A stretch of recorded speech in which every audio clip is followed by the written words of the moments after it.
ایک गांव था जिसके पास एक पुराना ऊंचा और घिना दरख्त था। उस दरख्त के बारे में मशहूर था कि वहां एक नागिन रहती है। गांव वाले उस दरख्त के करीब जाने से घबराते थे क्योंकि कई बार उन्होंने नागिन को दरख्त के आसपास देखा था। जब भी कोई उसके करीब जाता, नागिन अपने फिन फैलाकर खतरनाक आवाजें निकालती और लोगों को डरा देती। गांव वाले नागिन से बहुत परेशान थे क्योंकि वो रास्ते में पड़ने वाले उस दरख्त से गुजरने से भी कितराते थे। लोगों का मानना था कि नागिन के डर की वजह से इनके जानवर और बच्चे दरख्त के करीब जाने से बीमार पड़ जाते हैं। एक दिन गांव के बुजुर्गों ने फैसला किया कि उन्हें कुछ करना होगा ताकि वो इस नागिन से निजात पा सकें। एक बहादुर नौजवान जिसका नाम अली था, उसने गांव वालों को यकीन दिलाया कि वो नागिन से बात करने की कोशिश करेगा और उसे वहां से जाने के लिए राजी करेगा। गांव वाले उसे मना करते रहे, मगर अली अपनी जद पर कायम रहा और एक रात वो दरख्त के करीब पहुंच गया।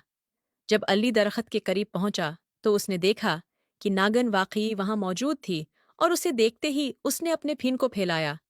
मगर अली ने हिम्मत नहीं हारी और नरम लहजे में बोला, अय नागिन, हम तुमसे कोई दुश्मनी नहीं रखते।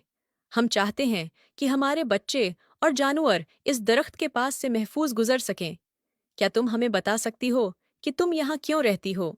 नागिन ने हैरान होकर अली को देखा और फिर नर्म आवाज में बोली, मैं उस दरख्त की मुहाफिज हूँ। ये दरख्त मेरी माँ की यादगार है। बहुत साल पहले उस दरख्त के नीचे मेरी माँ मर गई थी और मैंने वादा किया था कि इस दरख्त को हमेशा बचाऊंगी। मुझे तुम लोगों से कोई दुश्मनी नहीं, मगर मैं किसी को अपनी माँ की यादगार के करीब नहीं आने देती। अली ने यह सुनकर अफसोस का इजहार किया और बोला, हम तुम्हारे दुख को समझ सकते हैं। हम वादा करते हैं कि हम इस दरख्त का एहतराम करेंगे और यहाँ कोई नुकसान नहीं पहुंचाएंगे, मगर बराहे करम हमें उस जगह से गुजरने दो ताकि हमारे बच्चे और जानवर महफूज रह सकें।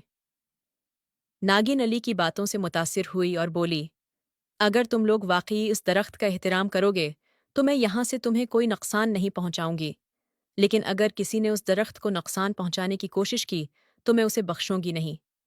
अली ने नागिन से वादा किया कि गांव वाले इस दरख्त का ख्याल रखेंगे।